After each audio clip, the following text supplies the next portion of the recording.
Very glad to see you all here. For those of you I don't know, my name is Anthony Kupferschmidt. I work with the City of Vancouver, and you're stuck with me again for a second panel in this conference. This time, we're going to talk about this theme that has been running through some of the conference since yesterday, and that is around age-friendly or age-inclusive or age-equitable communities. So this panel, we're focusing on age-inclusive municipalities in BC, and mostly Metro, but we're going to hear the experiences of some other communities as well.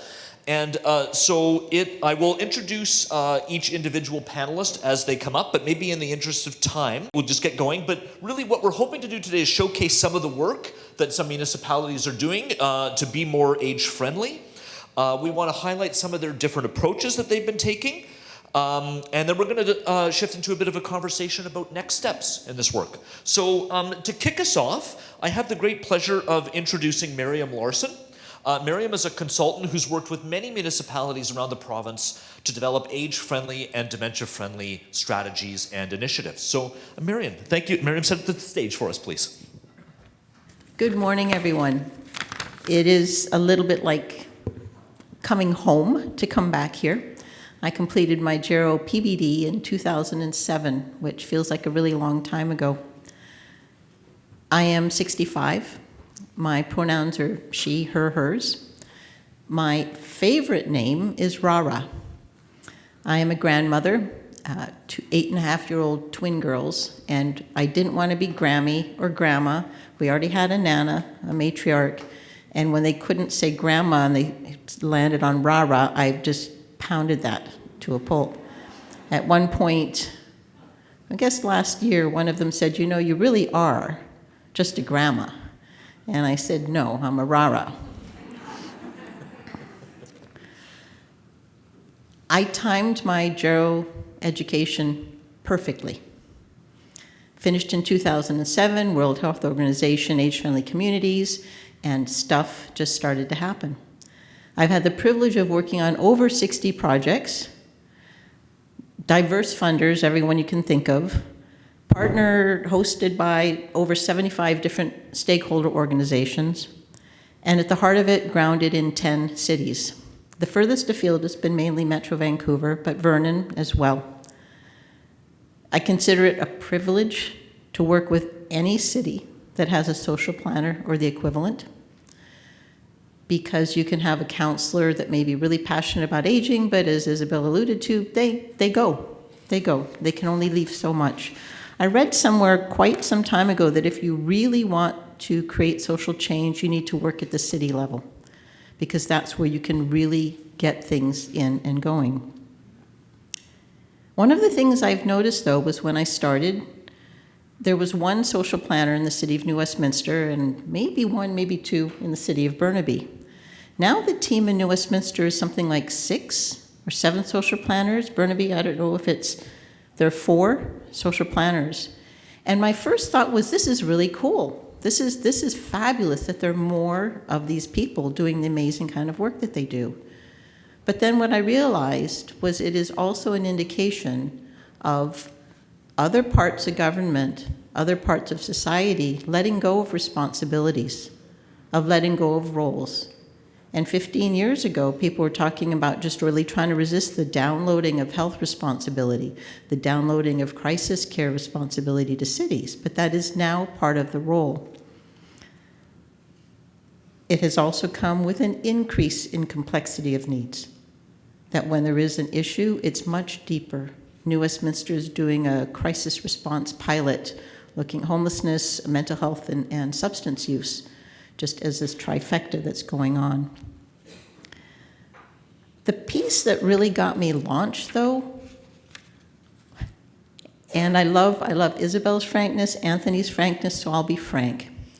In 2008, the United Way started funding seniors planning tables. And this was not the Ministry of Health giving United Way money to fund seniors planning tables.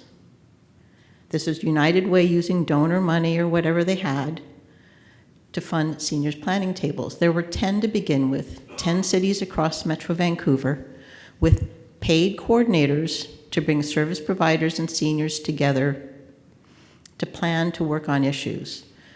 The core mandate of it was they had to be senior-led. And I had the privilege of coordinating the start of the New West planning table, and then took on the Burnaby planning table. In my previous life, I had my own business. I did corporate communications for 20 years. In my previous life, I was in developmental psychology and early childhood education, and those things have informed my lens. So the business lens was those planning tables were the equivalent of business incubators. The seniors identified needs. They brought them, we had city, we had health authority, we had service providers, we had all different levels in these planning tables. And the seniors would come up and say, hey, there's this issue, this thing I'm noticing. And I'm going to talk about two. I have, like I said, worked with 10 cities, but I'm going to talk about more New West Burnaby. In New Westminster, we had Annette Oakes. Tall, dignified, retired business person. I think she was in hospitality, had a place in central BC. And I can picture her going to John Stark, who was still the senior social planner in New West, and said, you know, I noticed that when the city holds engagement strategies, engagement events, community engagement events, they're either at night when seniors can't get there, or they're in a place that are hard to get to. We need to do something about this. And to his great credit, he said, yeah, okay, tell me, what do we need to do about it? And we ended up developing a seniors engagement toolkit about language, about PowerPoint slides, about how quickly people talk, about how little time maybe city staff take to listen to a senior who comes to a community engagement event. And we shifted that needle. It's interesting because now I'm working on other projects in New West, and they have a whole engagement team. And we brought up the seniors engagement toolkit. And they said, well, now we have like this whole scope on accessible engagement. So we don't need the seniors engagement toolkit anymore. And I'm interested in seeing what might be missing in the accessibility lens that does apply to seniors. The other thing Annette was part of was the creation and addition of a youth center on the back end of what was Century House, the senior center. It was a 7-year initiative with a group of seniors and students at the high school, and the students were saying, we don't have a place to go. And they pushed and fought, and the seniors brought this tremendous expertise, and the city listened. The city said, okay, let's do this. I remember one of the seniors saying to me, I don't think this is a good idea. I do not want to see any, I'll be frank, any butt cracks walking around our center, because that was the time of the pants way down. And to her credit, later she said, I was so wrong. We have so much in common. They bring so much to this. And logistically, it was this wonderful partnership. The seniors occupied certain spaces during the daytime, and later in the afternoon, the computer center was taken over by the students, the same with some gym facilities. Annette was part of that. I can still see Annette talking to John and saying, hey, we need to do something about dementia. I think there's some funding. So we did the first dementia-friendly community action plan in the province. We consulted on adaptable housing. We held more information fairs than I care to count. But the power of the information fairs is and I think Isabel touched on this, is you could plant all kinds of seeds with people about resources that are available, but until they are in that issue, they're not paying attention.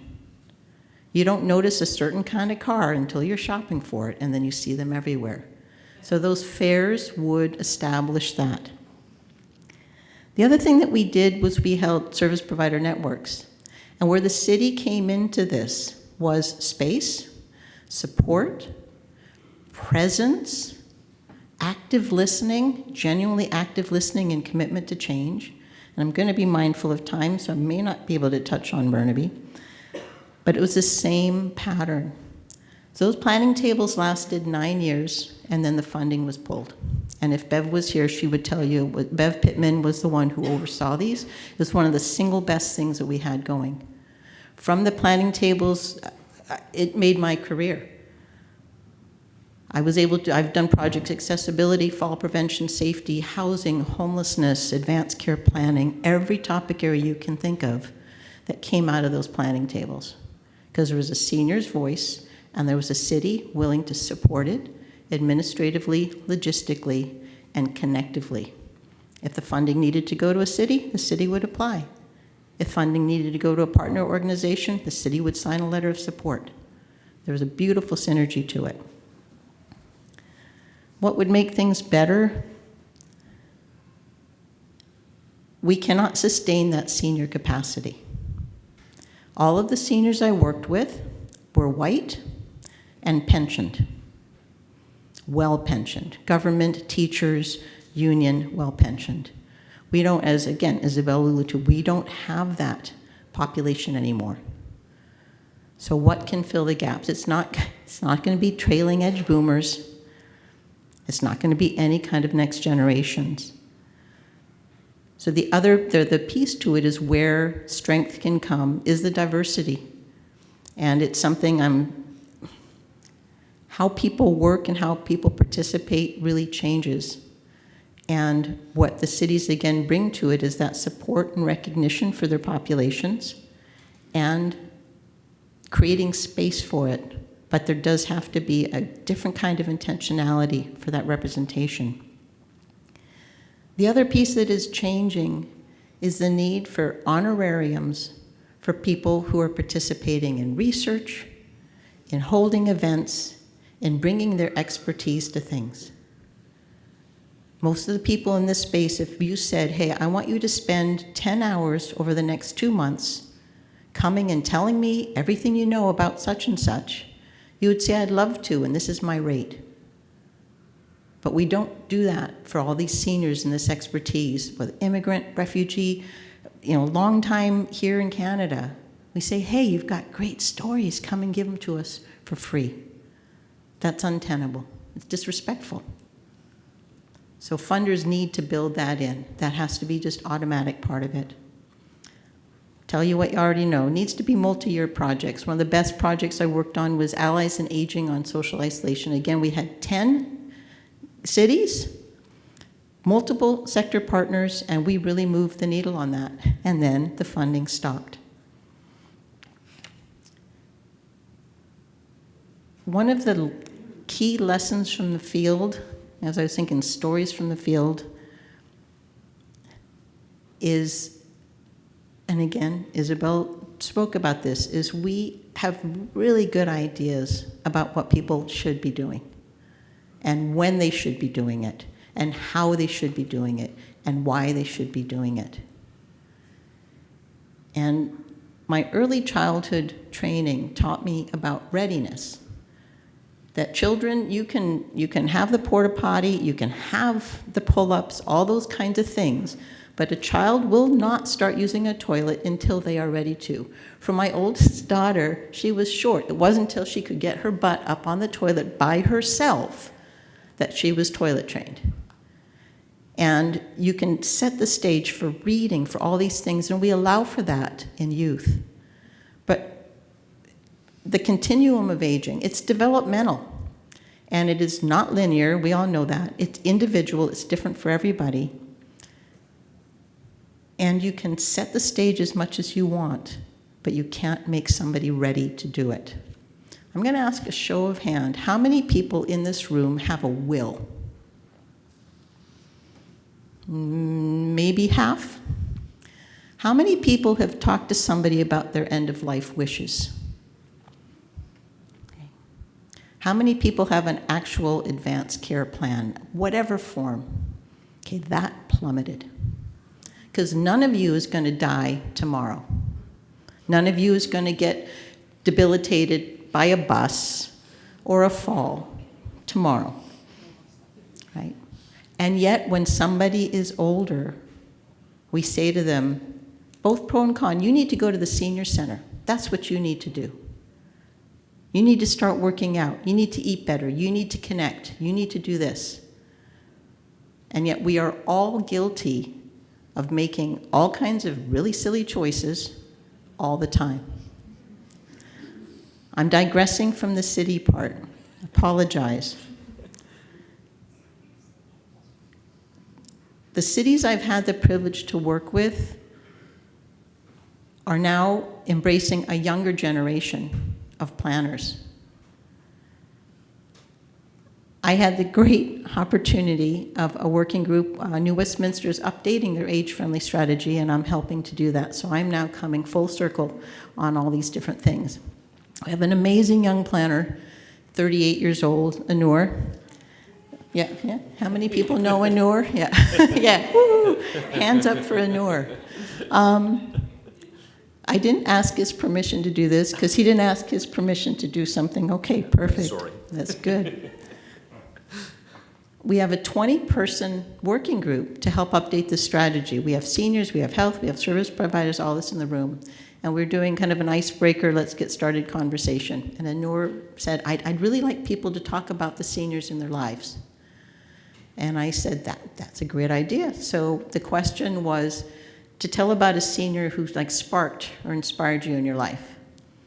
And I said to Anur, you need to lead it off. You set the tone, and then people will understand, what the expectation is. So he started to talk, and I heard him say, Miriam, and my brain was saying, he's talking about how Miriam and I framed this question, and we'd like to hear from you in this. But what he was saying was, I was a senior who inspired him. And my first thought was, holy shit. And then the other was of being humbled. And then with a sense of burden of what that responsibility holds of this person who is doing this work with tremendous dedication and is turning to me as a role model. And I'm seeing it in Burnaby. I'm working with Kai and all this next generation. So there's this powerful opportunity, I'm going to go full circle, of all of these social planners that are coming on board, and that we can shape that as long as they keep creating the space for those connections to be there.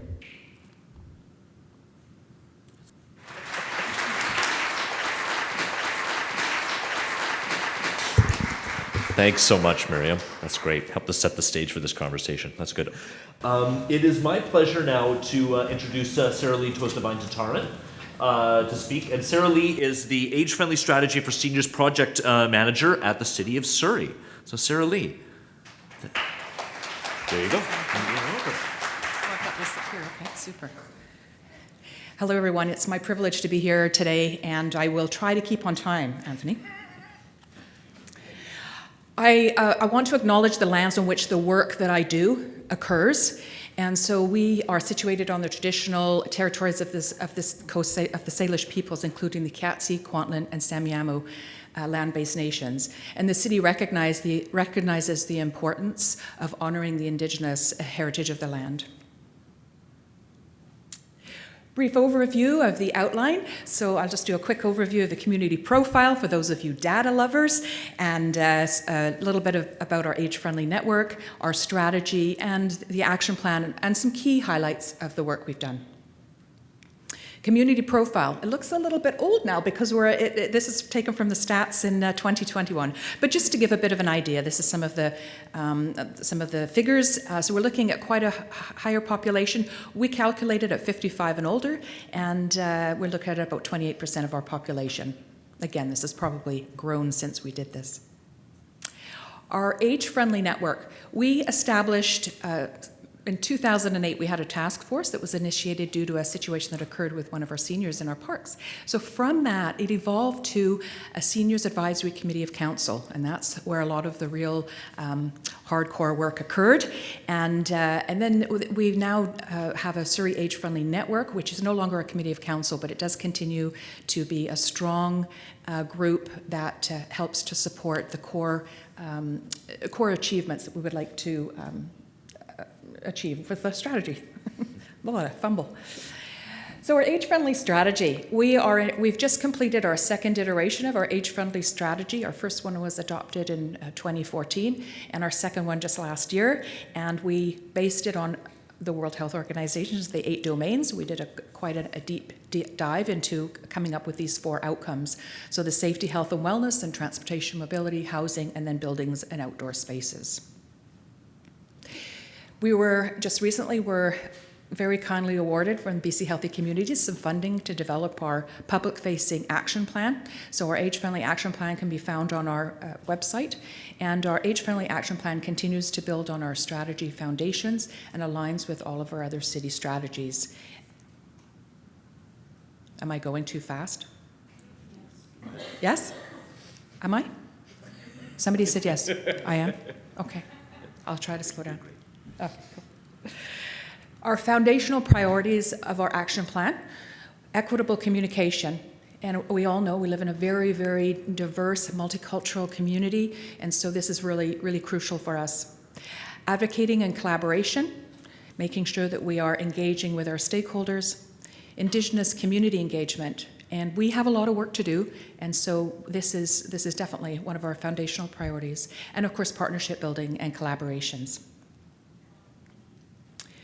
So just briefly over our actions from our plan, just a bit of a high level. We want to increase participation of our older adults in community-based programs and services. And when I say this, it's not just about the City of Surrey Parks, Recreation and Culture. It's about the community-based sector, and I see Daisy is out in the crowd there somewhere from Mosaic. So it is about working with our community partners to make sure that our community has opportunities for programs and services. So if we don't fit the bill, if they're not interested or involved in any of our recreation parks or culture services, then we have a lot of community-based initiatives and programs, and we encourage our older adults to get involved in those. So it's about how can we get you involved and what's available. And of course, working with our Division of Family Practice and Fraser Health, we learned, and this is no news to all of you in the room, that medical was the top priority for, that's what we heard, medical was top priority, and so we've really made a lot of effort to engage and navigate those services and provide education and awareness around the medical and health. Providing learning opportunities for digital and increasing awareness of our emergency program. As we all know, there's a lot happening with our emergency services and being prepared for things like heat wave, etc., and to continue to strengthen our age-friendly network. And transportation, again, increasing opportunities for learning and helping to navigate available transportation options. And home, making sure that seniors have affordable and appropriate housing. Now, I always joke with the seniors when they come to me and they're upset about lack of housing, and I'm not the person to dig the shovel into the ground and build them a house. However, advocating and making sure that we give them the information they need to make informed decisions and to help advocate for themselves as well. So we facilitate these opportunities, most recently in a housing forum that we held. And buildings and outdoor spaces. So again, making sure that we have best practices around supporting those social connections and encouraging older adults to gather in places where they feel safe and comfortable and participating in activities. Almost done. Some of our examples that we have implemented, and this is just some forums: Try It Sports Digital Hub, Walk It, Intergenerational, and our community ambassadors and our rec passes. I'm just going to flip through those really quickly. Sorry, that was really quick. So our forums provide an opportunity for us to come together, and this is where our age-friendly network is crucial. So our community partners and collaborators, we come together, they share their information, their knowledge, their resources, and it's a free event. We've been hosting them since 2008. The focus initially was around the prevention and awareness of elder abuse, and we've evolved over the years to offer all the other topics around transportation, housing, and other issues that are of interest and what seniors want to know. They're offered in English, Punjabi, Arabic, Korean, and Mandarin, and again, this cannot happen without working very closely with our community-based sector. Try It Sports and Games. So Surrey's awarded in 2027. We'll be hosting the BC 55 Plus Games. I'm excited, pumped. So we're trying to get our seniors excited, and we've been very successful in our Try It Sports and Games, and a lot of seniors are participating in these activities at no cost. We supply the equipment and a staff and volunteer leader working with our volunteers, and we have found that there's quite a good response, and people that have never come out before to participate are now participating. They're swimming, they're walking, they're playing the sport that they tried. Digital Technology Hub, this was implemented in a huge response to COVID. As we all know, that was a challenging time. So we continue to have our digital technology hub and work with the seniors to do upgrades and review it consistently. Walk It. This is this fellow in the picture. He actually came out to the Walk It, and now he's built friends and social connections. Prior to that, he was on his own, living on his own, very isolated, needed a connection. And so the Walk It activity is a great opportunity for older adults to come out, join a leader. A staff provides the leadership and connection. We've had hundreds and hundreds of seniors come through. A lot of them continue the Walk It. We have volunteers that are seniors themselves that come out to the Walk It to support. It's been an incredibly successful initiative and continues. And we do offer it in Punjabi speaking. We work with Chris Chan to offer the transit training, and then a variety of theme events. So it's a very successful connecting others in the community.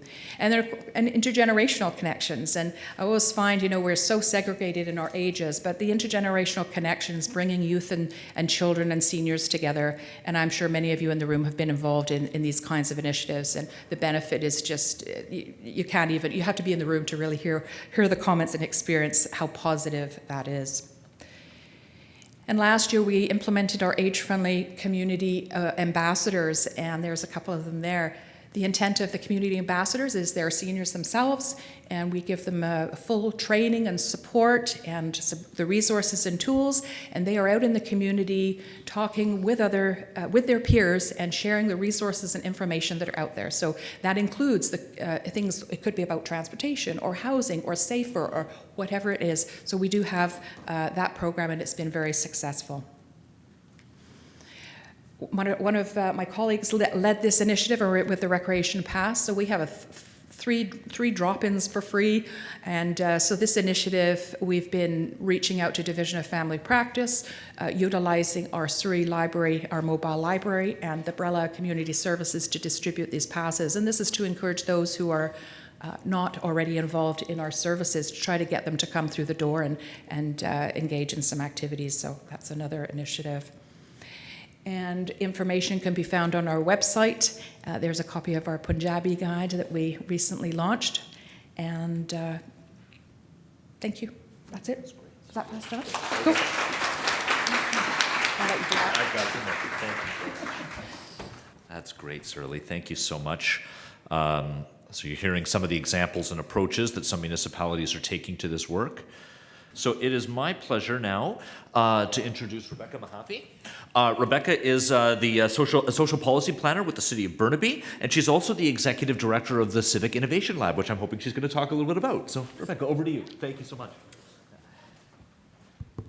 Thank you very much. So as was mentioned, I'm Rebecca. I hold a couple of different positions at the City of Burnaby, which keeps life interesting. And to further keep my life interesting, I've decided on the spur of the moment, after listening to everyone else's great talks, to change the tenor of my presentation. So I do have slides. I'll click through them, but you'll be patient with me if I digress, and I'll just shield myself from Anthony when he's giving me time when he's giving me time cues. Yep. So I'm going to speak primarily about Burnaby's approach to the work that has been deliberate and focused since the social planning unit was formed in the 90s. And I'd also just want to acknowledge how active Miriam has been in Burnaby, and so please feel free to add in either in the Q&A, and I mean this very genuinely. Also, before I jump in, this is turning into the informal in your appreciation hour because, so Gen X is always a little bit in the middle, that's where I am. And when I was first hired at the City of Burnaby almost 16 years ago, I was the baby planner. And I was the baby planner for a long time, and then all of a sudden I realized a few months ago, all my mentors had retired, and all of a sudden I'm the person that people ask questions of. I'm not quite ready for that, but I'm attempting to fill those shoes, and thankfully I maintain relationships with all the great people I've worked with, and they continue to be active in the community. In Ure, I was his planning mentor, I suppose. It's through the Planning Institute of BC. You have to do a certain number of hours, complete a certain number of things to get your designation, and so I was the person that signed off for Anur, and it's just been wonderful to see his career, and I'm plotting how to get him back to Burnaby, so watch out New West. You might have to give him a raise or something. All right, so I'll jump in. So social planning in Burnaby, we have 4 folks, as Miriam alluded to. It's been deliberately structured where the planners and the city takes kind of a structural, relatively quiet internal approach, and most of our work is done through community planning tables. We've really doubled down on this model and we're sticking to it, at least so far. So this is structured through, and the structure is loose and it varies based on the topic and the political realities of the day. But we have an overarching Burnaby interagency table. It has met for over 30 years. The executive directors and other leaderships of our social service sector from all different walks of life and all different focuses come to this table. Government is present. And then underneath this umbrella, we have a community planning table for pretty much every topic you can think of. And this has been a really community-oriented, in my experience, a community-oriented and iterative approach to social planning work. So I am never at my desk. My colleagues are never at their desks. And we've had to advocate to powers that be over the time for the right to do that. You know, we are busy, we are active, we are doing our job. It's just not at our desk. We're out in community. And you also sometimes have to advocate for, why am I pouring the coffee? Why am I, moving tables around? Well, that's really important. Government needs to be present in the community work. These pictures that I'm sharing are from various interagency meetings over the years, and you can see several of the people that Miriam has referenced, including the wonderful Margaret Manifold, senior social planner who recently retired, and Kai Okazaki, who's leading a lot of the work currently.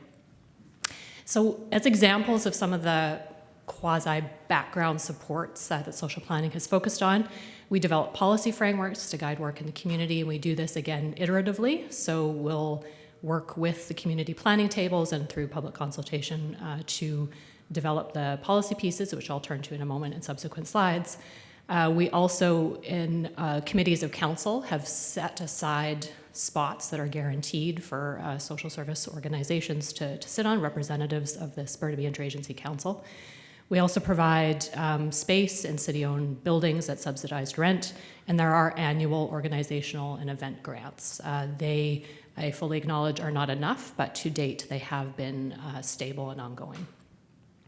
Many of the things I'm mentioning here are common to the experiences of my fellow municipalities, although I have found in my own personal experiences of working here and there that the Burnaby approach does tend to be more community planning table oriented and more away from the office oriented. And I pitched to the academics in the room that it might be really interesting to do an evaluation between the different social planning approaches in the region and to see what's effective and what's not, and because of course the truth is often in the middle, right, of where different approaches could change.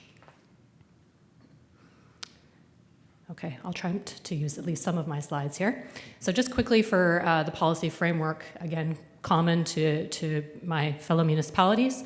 So accessibility and inclusion broadly, we started in the late 80s, moved on with a real focus with the social sustainability strategy, and we've just passed the Burnaby Accessibility Plan. This includes large focuses of the experiences of older populations and those with dementia. Specific to dementia, Miriam knows all about this, developed the Burnaby Dementia Friendly Community Action Plan in 2016, approved 2017. And there was an advisory group that was involved in that process, which merged with the city's accessibility advisory group, and that merged entity is now a full committee of council. And then, of course, there are some specific pieces for age-friendly planning. I think you were engaged in this, so Miriam should be doing this presentation. The city is a founding member in the Voices of Burnaby Seniors, and this is a very important group that we continue to work with, and they bring forward policy pieces to social planning and to council, and we continue to look for them for guidance. There's also a variety of planning and zoning tools more from the built environment perspective that we work on, so town center standards, which in a nutshell are how the public realm is built, and they're always evolving. So how wide the sidewalk should be, what the benches look like, what the planting looks like on the sidewalk, all of those kinds of things, as well as guidance for adaptable housing and other types of development, including subsidies for and the offset of development costs for nonprofit seniors housing. And as an aside from that, an interesting point, which I think is also particular to Burnaby, although I'm always learning from my fellow municipalities, is that the 4 social planners that we have that engage in this work, we're all generalists, and we are purposefully all generalists. So for the purposes of speaking to council and attending community meetings, we do have a point person, but we trade files back and forth constantly. So there is no seniors planner, there is no accessibility planner. We all do that. So that would be another interesting question to ask in a potential evaluation across the approaches of different municipalities. One isn't necessarily better than the other, perhaps, but perhaps there are efficiencies or other benefits that could be drawn from a mix of approaches. It does keep my life interesting, I'll say. I never quite know what I'm going to work on when I wake up in the morning. I do want to acknowledge, though, how active my colleagues are within Citizen Support Services. So when this is a little bit of a holdover from when health authorities split from municipalities in the late 90s, Burnaby does offer a range of core services, mostly focused on individual seniors, although some socialization. So shop by phone, volunteer visits, shopping buddies. This, again, to my knowledge, is relatively unique and is really beloved by the community. I am moving along, don't worry. On the theme of partnerships, so the city deliberately, again, a little bit in the background, we do most of our work and most of the mobilization work is through the community planning tables and through our nonprofit partnerships. I'm highlighting Burnaby Neighborhood House here because in 2022, they merged with 3 other Burnaby nonprofits, Burnaby Community Services, Meals on Wheels, and Burnaby Seniors Outreach Services Society. So although there are many partners, and I want to acknowledge all the wonderful nonprofits in Burnaby, the Neighborhood House is one of our primary partners for working with older community members. These are just some pictures and some examples of dementia cafes that take place across the community, some of the other social events. And I think I have a couple of different slides here just to show some examples. There's food programs, food hubs, seniors connections programs. So again, the nonprofit is the face of this in the community. The city is in the background with space, funding, logistics, moving tables around, pouring coffee, that kind of thing. There was a good story. I should have asked Margie for some pictures. I have some great pictures of my colleagues warming up tortillas and like handing out things. And anyways, at a recent event, it was pretty good. Another and part of the partnerships that we've engaged in, this is where I bring in my other role. So I mentioned I wear a couple of different hats at the City of Burnaby. So one is my social planning hat, the other one is with the Civic Innovation Lab. So this is a nonprofit that was formed just 3 years ago. We just had our 3rd AGM with Simon Fraser University. So SFU and the city are the founding partners, and we work to mobilize community-based research. We have, over our 3 years, we've had 30 projects, some of which have closed, some of which are still active. We're always looking for new ideas, by the way, although it does have to involve 2 of those 2 founding partners, although other parties are also welcome. And being able to focus some of my time on that research element has been a real gift. And SFU has also seconded 2 staff to that entity, and so together we work as a small team to connect with researchers across a variety of disciplines. I'm highlighting a couple here, and in the next slide with some pictures. Atia and Habib are in the room. They're become 2 of my closest collaborators as we work on projects like the Mobility Access Participation Project, Project Sidewalk, DEMSCAPE, Dementia Inclusive Community Planning. Other municipalities are also involved in those pieces of research. But being able to really dive deep into issues directly informs city policy. And it's been really great to shorten that knowledge mobilization trajectory by having this close working relationship. So I think I'm nearing time, so I'll move right along. This slide is just an example of the MAP SWAN project again, and then DEMSCAPE. This room will be familiar with both of those, so I won't belabor them here. But these have been 2 of the most practically oriented projects, research projects, that I had the pleasure to engage in, and they really helped me as a social planner and helped my colleagues who may not have the time and resources or expertise, depending on the topic, to really dive deep. And so these have been real gifts to be involved in that, and through the lab, we now have a little bit of capacity to focus. reflection. My reflection's a little bit different because I changed my presentation at the last minute, so you can kind of ignore some of that, although it's all still relevant. In Burnaby, we've had the gift, at least in my time there, of having political support for this really ground-oriented, not-at-my-desk approach to the work. But we are under increasing financial pressures, as are many levels of government. And so I can see in the future having to really advocate to maintain that approach, because it's hard to measure quote-unquote efficiency, again, at the meeting, pouring coffee, as opposed to how many memos I can produce in a week. And so I think there's some advocacy ahead of us. There's also an opportunity Burnaby has newly created, it's just been launched, the Burnaby Housing Authority. There's similar entities in other municipalities. And this is an arm's length entity who will be able to move along nonprofit housing projects more quickly within Burnaby, and I'm looking forward to that opportunity. Hopefully some of them will focus, I'm sure, as is the intent, on older community members. In Burnaby, and I don't think there are any of my political bosses in the room, we didn't build anything for quite a while, and now we're building everything all at once. So we just finished building a new arena. There are 2 major new recreation centers being built, and there's more on the docket. This is wonderful that we have new facilities. We can co-locate. There's opportunities to do better, more inclusive universal design. And so I'm really excited for these to come on board. Challenges, stress nonprofits. So I acknowledge the importance of nonprofits and how we, the city, work through nonprofits to mobilize within the community. To date, our support of them, although not enough, it has been consistent. Again, I see that potentially, we'll have to continue to advocate for that in the future. But I know how hard nonprofits work. I know the folks that work there don't get paid enough. And so trying to be more mindful of that within the city and how we work with those relationships and those partnerships, and not taking anything for granted, to your point, Miriam, about honorariums and making sure the work's always paid. And I think I'll leave it at that because I'm out of time, but I welcome your questions later, and thank you for the opportunity.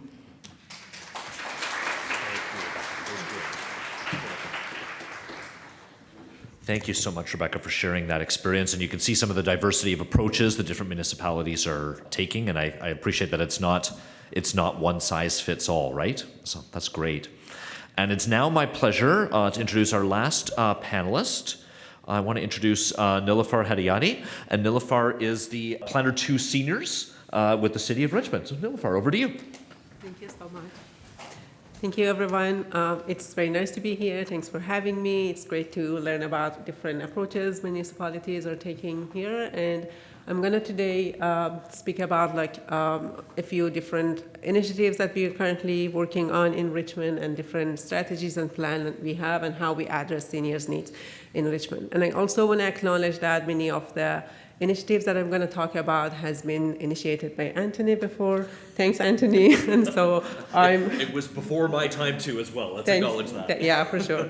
And I'm one of those new baby planners, so please feel free to jump in if needed. Yeah, thank you. I jump into my presentation. I'm going to just highlight a few stats for you to give you a better understanding of how unique is Richmond community. We are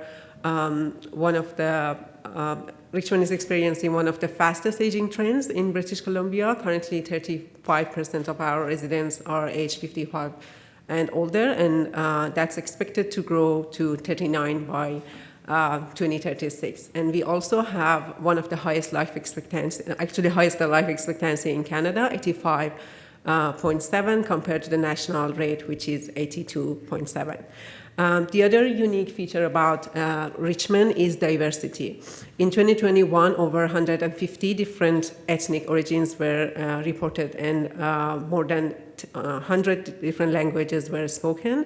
The most community-reported ethnic origin was Chinese, followed by Filipino and English. It is such a diverse community. It adds some complexity in plannings for seniors, but it also offers great opportunities for planning inclusive and culturally respondent programs and services. How we are addressing all these needs for seniors in Richmond, listed here. We were recognized as age-friendly BC in 2015. Richmond, as you see, has a long history of commitment for planning for seniors.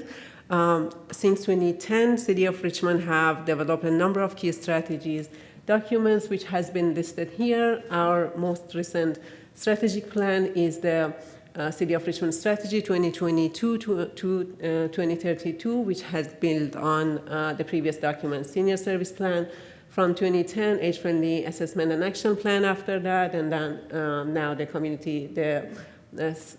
City of Richmond Senior Strategy, and we also have specific focus on planning for people with living with dementia, which has been instructed in Dementia-Friendly Community Action Plan.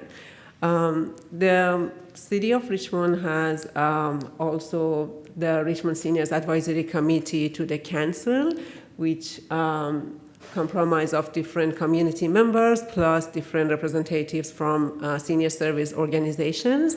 The committee come together each month, talk about different seniors-related programs and services, advise the council and the city on planning on all those matters.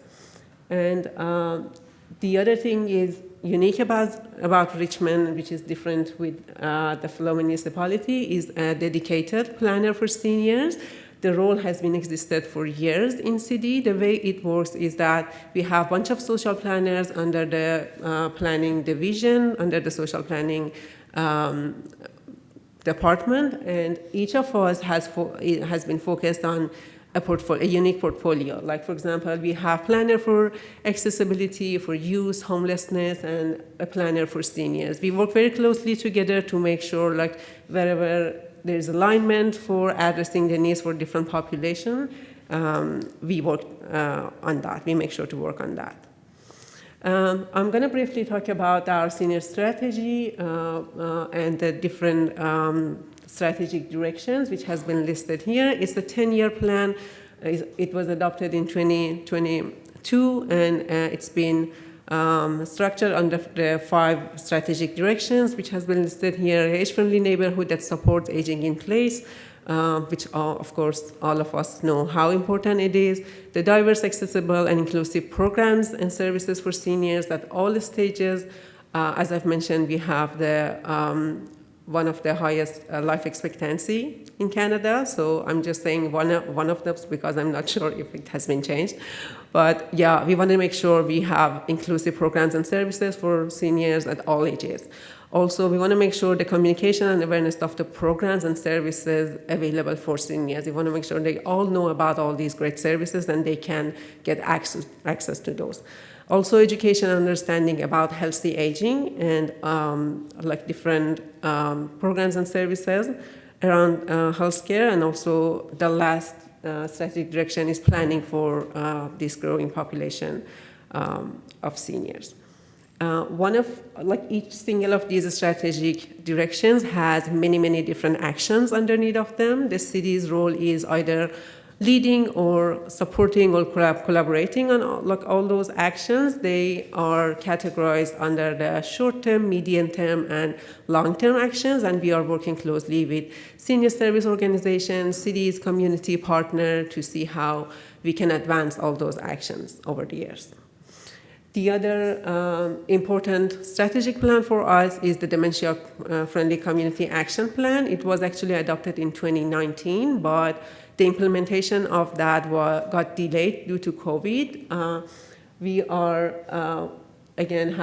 are focusing on 4 directions in this action: awareness, education and stigma reduction, the built environment, which is very important for people who are living with dementia, programs and services, getting access to them, available information around all those services, and support for people living with dementia, and of course, their caregivers. The city is now trying to reassess the Dementia-Friendly Community Action Plan and come up with a plan to see how we can advance some of the key actions within that over the next few years.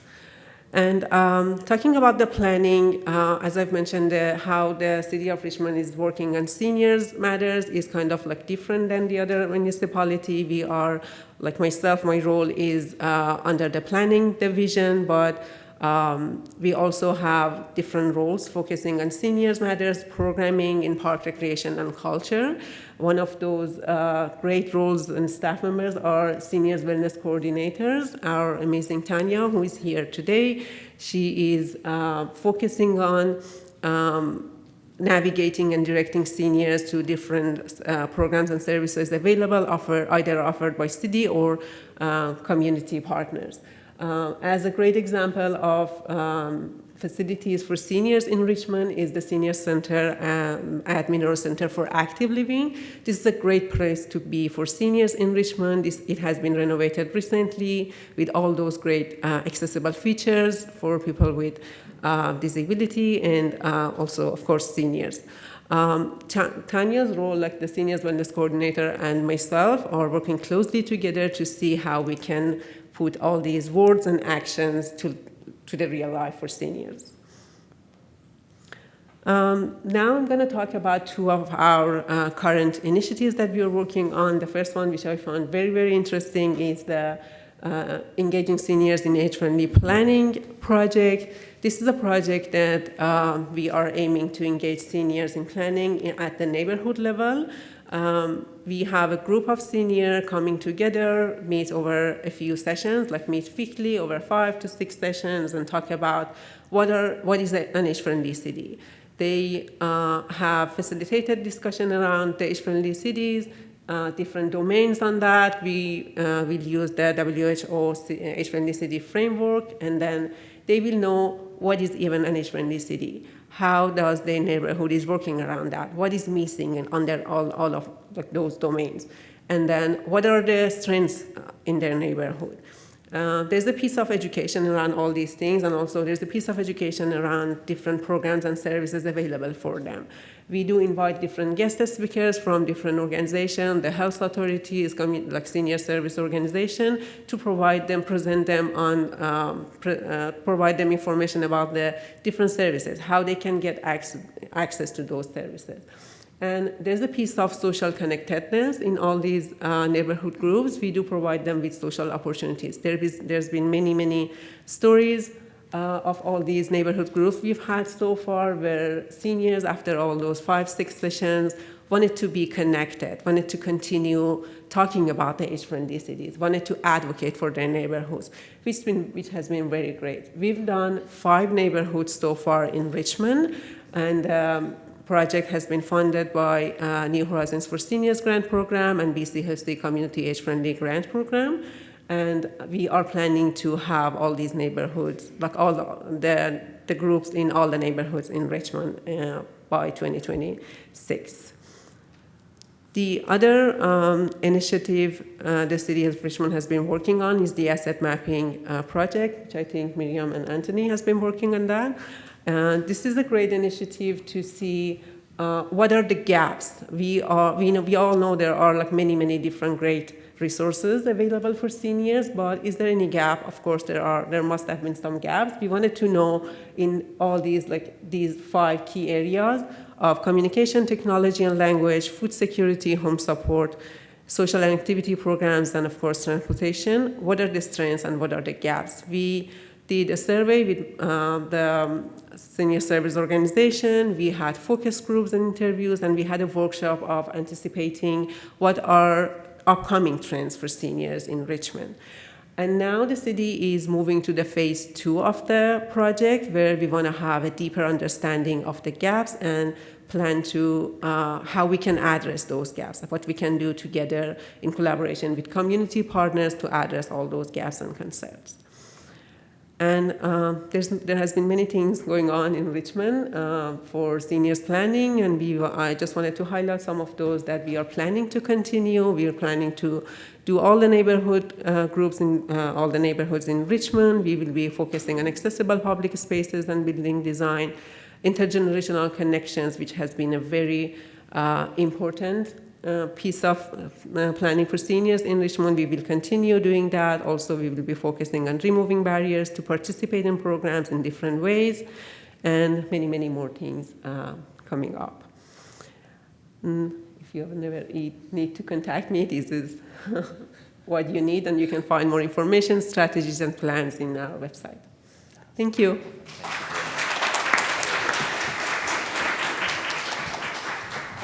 Fantastic. Okay. Thank you all to our panel for sharing that diversity of the approaches that you take to this work. And I think in the time that we've got left, first of all, I just want to acknowledge that our keynote speaker yesterday, Tina Buffel, really set the stage for this and allowed us to weave this conversation about age-friendly communities throughout this conference. And maybe I'll take my license as chair and just kick off a conversation, a little bit of dialogue, and then hopefully we'll have some time for questions from the floor as well. I think you've all shared some excellent examples about what's worked well in some of the work that you've done at the municipal level. I'm going to ask sort of a three-part question, and you can pick whatever parts you want to talk to or not to those things. So if anyone would like to share anything that has not worked well, or what are the learnings that you've had from this? Because I think we're all learning from one another to advance this age-friendly work, which has often happened in isolation at the municipal level. So I think part of that's how do we learn from one another? So what has not worked well, if anything you feel comfortable sharing? What can we learn from one another? And how else could we advance this work at the regional and the provincial level? So you can take your pick between that. You can cherry pick any of that. I just want to share a shocking experience I had working on a dementia-friendly community action plan. I'm not going to name the community. We were presenting to council, and it's the first time I experienced this, and the mayor was basically shutting it down, saying, we've read it, you don't need to talk about it, you know, enough, we've got other stuff to talk about. And two councillors stood up and blocked his dismissal, and both of them said, we are living this. There are many people living this. We are going to go forward with this presentation. And it really drove home how much direct experience matters. But that's the only time in all the stuff I've ever done that somebody said, "Pah." I'm going to add one more thing that I want to just, because I don't want to lose this. Burnaby, I did the dementia-friendly action plan. We had a dementia-friendly advisory committee. I call them the sidewalk folks, the engineers who came out and did walkabouts. We had done an age-friendly walkabout, and one of the engineers said, Miriam, you know, this is great, and they learned a lot from it. Then when we did dementia-friendly, and if anybody knows Mario was doing the walkabout with us, and the same engineer said, we did the age-friendly, how is this going to be different? And I said, just listen to what Mario has to say, and we'll go with it. And afterwards, he came to me and said, you're absolutely right. There was something to learn from this. The real kicker came when they were developing the Brentwood area. If anybody has been in Brentwood lately, they called back the Dementia Project Advisory Committee to advise them on the materials they were going to use on the divided walkways in the area. And that was a function of the project, but a function of how the city philosophy is. I think I'd like to just touch on sort of what has not worked well, which sounds kind of negative. So I'm going to maybe propose that one of the things I've learned through all of our engagement is that I think instead of doing our age segregation, when we're developing our age-friendly strategy, we need young people in the room. Because I find that we're always, okay, we're just so age-focused. The youth strategy, they probably just had all youth in the room. But what about bringing the ages together when we're looking at developing our strategies and plans? So I think that's something I've learned that I think for future, because then we're getting ready for the next generation. We're all learning, and it also gives us an opportunity to break down those perceptions of aging, which again goes to that ism again. Thank you. Thank you. I'll also pick up on that, learning something that maybe didn't work quite the way I anticipated it. So in one of my slides, I alluded to the Access and Inclusion Committee that was formed in the late 80s. So this was deliberately formed in its original iteration as a staff-led committee. It was a subcommittee of a committee of council. That sounds kind of boring and democratic, but the difference there is that you don't have to follow Robert's rules, you don't sit in a chamber, and there's an informality in how business is conducted. I was the staff lead for that committee for over a decade, and you develop really strong relationships in that model, and people who are out in the community know that they can call you if they notice something on the sidewalk. They can call you about minutia as well as the bigger things. And I always welcome the calls about minutia, because when you put all the tiny bits together, you can see a pattern. And also they could tell their friends to call me. So when the provincial legislation came through, the Accessibility Act, which we'd long advocated for, we were happy to see it, we realized that we needed to transition this committee to a full committee of council. So there was council representation on it, and it was fully within the power structure of decision-making and funding at the city. This all sounds great, right? Well, it's been really hard because all of a sudden we have to sit in this very formal horseshoe. We have to follow Robert's rules. You can't just interject with an idea. You can't email the clerk with, your picture of the sidewalk. We haven't solved it yet. It's been a real challenge. And so we're thinking about different models where we could keep, the power, quote unquote, like that position within the authority structure, while still having the relationship-based decision-making model. Stay tuned, we haven't solved it yet. Thank you. Just want to add to the question of what can we learn from each other. I mean, what I was thinking is that the collaboration piece is very important. In one of the examples that I've shared today, the Age-Friendly Neighborhood Group, we've been trying to work very closely with other departments, with other planners within the city to pass all those feedback of like how unique is each neighborhood in Richmond and what needs to be done. This is great, but what I was thinking is that why don't we have such a similar thing with other flow municipalities? Why don't we put together why don't we sit on a table all together to share all these great different models, and then talk about how we can work together, how we can advocate for seniors to be always on the table. Seniors matters. I think this is one thing I would really like to benefit from, having all these conversations going forward to learn from all these great models. Nilofer, thank you very much. That's great. Thank you all for being so open in your sharing. I wasn't sure that many people would bite on the what has not worked well question, so thank you. That's great. But to build off your comments too, Nilofer, I think that is a great example of some of the challenges of the provincial recognition of the Age-Friendly Cities model. I spoke about this a little bit last night in the public lecture, and also just the need to stronger build that network of the 62 municipalities in the province that do have that recognition, and what we can learn from one another. So maybe, because unless other panelists have anything else they'd like to add, and Andrew, if there's time, I maybe would throw it out and see if there's any questions from the audience on this as well. So, sir, go ahead. Yeah, just very quick. So I'm not a social planner, and I think the difference, and I know we've had lots of conversations around this, as far as my role is, I mean, I'm a recreation person, totally, 100%, I'm a recce, go out there, let's play. So that's where I'm coming from. So a social planner, it's interesting, because working with the social planners and hearing their perspective, it's just really interesting to see where people are placed. And then when Anthony got his role with the City of Vancouver, it's just a really interesting, because we all have a different perspective. And so I think in some ways I almost want to start advocating more with Surrey about having one of our social planners more dedicated towards older adults. Thanks for that comment. Is that recorded? Yeah, it's not recorded, so that's. But we hope that you'll take that back, which is great. Yeah, thank you for adding that. I really appreciate that. And of course, this panel's not as representative of the full provincial scope of age-friendly work, but Miriam's worked with various communities, and in most cases, the municipalities don't have a social planner of any kind. So a lot of the time, it is being driven by recreation, and that's a very great place to start too.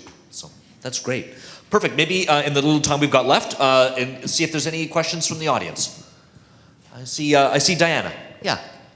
Thank you for the panel. It's great. So many things that other cities have been planning and have done. I have one comment and one question. One comment I want to give to Marian. You mentioned about the honorarium for the volunteers. And I was thinking about, it's a great idea, because a lot of work being provided by volunteers in all of the communities, and they are mostly invisible, and they are lumped into a collectives, and usually they are not identified. And I was thinking to extend to that, maybe there is additional consideration. It's for ideas. Instead of just presence and volunteer physically, a lot of ideas comes from volunteers, and those ideas eventually entered in actions. And I was thinking it might be a good idea to recognize those ideas presented by volunteers, senior volunteers, and that would go one step further, recognitions or monetary or non-monetary. And the question I have in addition is, all of the work of all the cities are great and embrace so many different activities. And I'm thinking about, in addition to all the great descriptions and all the future and the past that has been achieved and to be done, would the cities consider, or would that help in incorporating some key performance indexes, for example, and to say these are the things these are our goals to achieve in addition and or together with the strategies or what we plan for the seniors, and these are the numbers we want to do to achieve, and then in every year or every 2 years in the update, and we say, okay, these are how many things we have done and achieved, and these are the difficulties, and we need you to help us or the seniors to help out. But then there is a good way to track, and then as a good way to identify the gaps as well in that. Thanks. Diana, thank you very much for that. Would any of the panelists like to respond to that? I know certainly Tina raised yesterday some of the challenges of the evaluation and monitoring of the age-friendly model, and sometimes that does create a bit of a challenge, right? So go ahead. Your timing is perfect. So New Westminster is doing their age-friendly strategy update. They did it in 2017. It got sidelined by COVID, and Anur has sent. He went on paternity leave. Before he went on paternity leave, he emailed the sections to all his colleagues for all the different actions. There was short-term, long-term, mid-term, that kind of stuff. And he said, "Can you please, by the end of May or whatever, come back to me and let me know what the progress is on all of these things." And so we are incorporating that, hearing from the departments. What was interesting was the early on was there was actually quite a lot done, because sometimes you look at this long list and you don't see anything tangible. So a lot of things, there was progress forward. So we are in the middle of doing that right now. So your question is timely, but it's hard, and it requires support from the city, for somebody within the city to call on other staff to do that, because they're not their boss. They don't manage their work plan, but they're adding to their work plan. I'd like to address when you were asking what went wrong, and you said that you had a formal meeting where Robertson Rules of an Order. I worked construction for a long time, and one of the things is a lot of people will talk when they're not recorded. But soon as you bring the rules and the notes are being taken, people shut up. They won't say things that they'll say if they're not talked to. And I think governments tend to be a little bit too meticulous on taking notes. If they're less meticulous and let people speak freely and not be recorded, you'll learn a lot more. And I think that's one of the things this government should be involved in, is less registration, less recorded conversations with people. Thanks, Carl, very much. I think you even heard that from some of us today who were like, "Was this being recorded or not?" So that I think we, as even staff at municipalities, for example, look for those opportunities where we can speak openly without on public record too. I think, right? So go ahead. Yeah, then I'll pass it back to you, Andrew. Sorry, I'm terrible. I have a thought on that. Part of that has to do with pre-engagement. If you have a pre-engagement meeting to say this is the topic, get everybody kind of up to speed on the data, the stats, on what we've done before, and then and hear from them, and then have the serious, okay, now we're going to pin it down meeting. And I don't think there is that opportunity for having a shared understanding of an issue and having those voices in the space, and then moving to the, okay, let's formalize it. Thanks, Miriam. That's great. Perfect. Thank you again to our panelists today for the conversation, and just very grateful to SFU Gerontology for the opportunity to showcase the Age-Friendly Cities work as part of the Friesen conference this year. So thank you.